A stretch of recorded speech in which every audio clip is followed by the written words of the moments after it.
بسم اللہ والصلاة والسلام علی رسول اللہ۔ عزت مآب رئیس جامعہ و سرپرست کانفرنس ڈاکٹر عبداللہ محمد السلفی، عالی جناب صدر مجلس استقبالیہ ڈاکٹر معراج عالم تیمی، قابل صد احترام صدر جلسہ ناظم محترم تیمی اخوان و اخوات، وابستگان جامعہ امام ابن تیمیہ و جملہ سامعین و سامعات، مستقل دو روز سے ڈاکٹر محمد لقمان سلفی رحمہ اللہ رحمتاً واسعہ کی حیات و خدمات پر یہ عظیم الشان کانفرنس پورے تزک و احتشام کے ساتھ جاری و ساری ہے۔ سچائی یہ ہے کہ آپ علامہ علیہ رحمت اللہ کی زندگی کا ایک ایک ورق پڑھ لیجئے، آپ اسی نتیجے پر پہنچیں گے کہ آپ کی زندگی کا مطمع نظر صرف یہ تھا کہ شرعی علوم کو حاصل کر کے پیغام الہی کو دنیا والوں تک پہنچایا جائے۔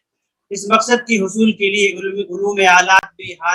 حاصل کیے جائیں اور ان میں بھی مہارت حاصل کی جائے، تاکہ ان علوم سے تہی دامنی جہاں آپ کی خود اعتمادی کو مجروح نہ کرے، وہیں آپ کے مشن کی تکمیل میں آڑے بھی نہ ہو۔ اگر یہ کہا جائے تو بہت حد تک درست ہوگا کہ آپ رحمہ اللہ نے زندگی کی ساری سرگرمیوں کو اسی ایک محور پر مرکوز رکھا۔ شمع علم کو فروزہ کرنا اور قندیل آگہی کو تابہ رکھنا آپ کی زندگی کا ہدف اساسی تھا۔ جامعہ امام ابن تیمیہ کی تاسیس اور اس کے ملحق اداروں کا وجود اس کی بین دلیل ہے۔ امت کے نونہالوں کو علم شرعی کے زیور سے آراستہ کرنے کے لیے آپ نے اپنی محنت و جافشانی سے جو نصاب تعلیم تیار کیا، اس پر غور کرنے سے بھی آپ کا یہ تعلیمی نظریہ آشکار ہوتا ہے۔ 10 جلدوں پر مشتمل معلم الاسلام، 12 جلدوں میں السلسلۃ الذہبیہ للقراءۃ العربیہ، فن حدیث میں تحفۃ الکرام اور حدیث ثقلین، فن تفسیر میں فیوض العلام، فن فقہ میں الصحیح الحدیث الی فقہ الحدیث۔ علامہ کے تیار کردہ دینی نصاب تعلیم میں یہ کتابیں بنیادی اہمیت کی حامل ہیں۔ غور طلب امر یہ ہے کہ یہ مختلف فنون کتابیں شرعی علوم کے اصول و مبادی پر مشتمل ہیں، جن کی تحصیل کے بغیر علم شرعی کا حصول ناممکن ہے۔ علامہ رحمہ اللہ اس نظریہ کے حامل تھے کہ دینی تعلیم خالص کتاب و سنت پر مبنی ہو، جس میں یونانی منطق و فلسفہ کی شمولیت قطعی طور پر نہ ہو۔ ساتھ ہی اصول فقہ کے غامض اور دقیق مباحث سے بھی دینی تعلیم کا نصاب کلی طور پر خالی ہو، کیونکہ آپ کی نظر میں ان مباحث کا زیادہ تر حصہ خود ساختہ مفروضوں پر قائم ہے، جنہیں اعداء اسلام کی سازشوں کے نتیجے میں تعلیمی نصاب کا حصہ بنا دیا گیا ہے۔ قرآن حدیث کو سمجھنے کے لیے ان مباحث کو جاننا بالکل بھی ضروری نہیں، اور نہ اسلام سے ان کا دور سے بھی کوئی واسطہ ہے۔ یہی وجہ ہے کہ جامعہ اور اس کے ملحق اداروں میں نہ منطق و فلسفہ کو جگہ دی گئی ہے اور نہ اصول فقہ کی بھاری بھرکم کتابیں شامل نصاب رکھی گئی ہیں۔ میرے علم کے مطابق تسہیل الوصول اور امتاع العقول کے علاوہ جامعہ کے نصاب میں اصول فقہ کی کوئی تیسری کتاب نہیں، اور یہ دونوں کتابیں بھی اس فن کی اساسیات اور مبادی پر ہی مشتمل ہیں۔ علامہ علیہ رحمت اللہ نے اپنے اس نظریے کی وضاحت اپنی خود نوشت کے اندر کھلے لفظوں میں کی ہے۔ آپ رقم دراز ہیں۔ طالبان علوم شرعیہ کو غیر شرعی طور پر قرآن و سنت کی راہ سے منحرف کرنے کے لیے زمانہ قدیم سے یہ سازش چلی آ رہی ہے کہ بے روح منطق و فلسفہ کو دینی مدارس و جامعات کے نصابہ تعلیم میں ناصب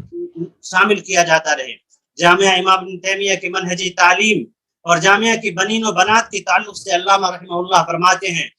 ہم امت کے نونہالوں اور ذہین و فطین بچیوں کو یہ سکھاتے ہیں کہ اسلام کی سچی تعبیر قرآن کریم اور رسول کریم صلی اللہ علیہ وسلم کی سنت مبارکہ ہے، اور ان دونوں سے انحراف ضلالت و گمراہی ہے۔ ان تفاصیل کی روشنی میں دینی تعلیم کے تعلق سے علامہ کا ویژن سمجھنا بہت حد تک آسان ہو جاتا ہے۔ البتہ آپ کے تعلیمی نظریے کے تعلق سے یہ جاننا بھی ضروری ہے کہ آپ ان علوم شرعیہ کی تحصیل میں عصری تقاضوں کو ملحوظ خاطر رکھنا ضروری سمجھتے تھے، تاکہ علوم شرعیہ کے حاملین ملک کے دوسرے مقامات پر جا کر خود کو نااہل محسوس نہ کریں، نیز عصری علوم سے ناواقفیت تبلیغ دین کی راہ میں بھی حائل نہ ہو۔ بطور خاص اغیار کی زبان میں مہارت حاصل کرنے اور انگریزی زبان کو مادری زبان کی طرح پڑھنے پر آپ کافی زور دیا کرتے تھے، تاکہ دنیا کے سامنے اسلامی تعلیمات کو خود ان کی زبان میں پیش کیا جا سکے۔ یہی وجہ ہے کہ آپ نے جہاں جامعہ کے نصاب میں میٹرک لیول تک ہندی اور میتھ کو شامل کیا، وہی گریجویشن لیول تک کی انگریزی بھی لازمی مواد کی حیثیت سے داخل نصاب کیا، جس کے دور رس نتائج ہمارے سامنے ہیں اور ہم اس کی افادیت کو خوب محسوس کرتے ہیں۔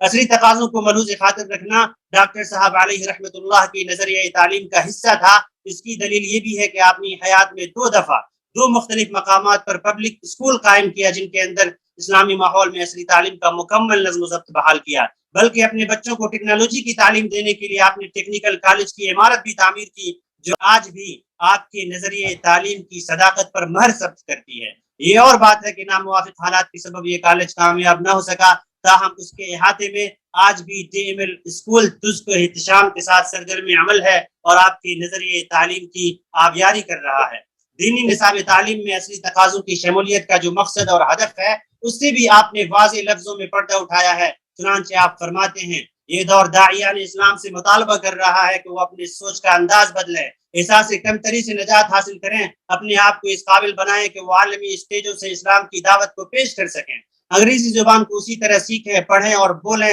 جس طرح اردو کے ساتھ ان کا معاملہ ہے۔ اپنے مطالعہ کی وسعتوں کو بڑھائیں۔ اس دور میں اسلام کے خلاف جو نئے فتنے سر اٹھا رہے ہیں، ان کی علمی دلائل کے ذریعے تردید کر کے دنیا کو باور کرائیں کہ اسلام ہی وہ دین ہے جس کو قبول کر کے دنیا والے امن و آسودگی کی زندگی پا سکتے ہیں۔ اختتام کے طور پر یہ نقطہ بھی آپ کے سامنے پیش کرنا نہایت پر محل معلوم ہوتا ہے کہ علامہ علیہ رحمۃ اللہ کی نظر میں جہاں اصلاح نفس، دعوت دین اور خدمت خلق تعلیم کے اہم مقاصد ہیں، وہیں اپنے ملک اور وطن کی ترقی میں بڑھ چڑھ کر حصہ لینا بھی آپ کے نزدیک مقاصد تعلیم کا جزء لا انفک ہے۔ فرزندان امت کے اندر اس کا شعور پیدا کرنے کے لیے علامہ رحمہ اللہ رحمۃ واسعہ انہیں ان الفاظ میں خطاب کرتے ہیں، یہ آپ کا وطن ہے، آپ کی رگوں میں دوڑتے خون میں اس کی محبت شامل ہے، اس لیے اس کا آپ پر حق ہے کہ اسے بنانے اور سنوارنے کے لیے اپنے بچوں کو اعلیٰ ترین تعلیم دلا کر اس قابل بنائیے کہ وہ اپنے وطن عزیز کی رگ و پے میں گھس جائیں، اسے امن و آشتی کا گہوارہ بنائیں اور اس کی ترقی میں بڑھ چڑھ کر حصہ لیں۔ یہ اعلیٰ مقاصد بغیر تعلیم کے حاصل نہیں ہو سکتی۔ دنیا میں کوئی ایسا مفکر و دانا نہیں آیا جس نے عظمت و بلندی کو پانے کا ذریعہ علم کے سوا کسی اور چیز کو بتایا ہو۔ انہی الفاظ کے ساتھ میں اپنی بات ختم کرتا ہوں اور آپ تمام لوگوں کی حسن سماعت کا بے حد مشکور ہوں۔ السلام علیکم ورحمۃ اللہ وبرکاتہ۔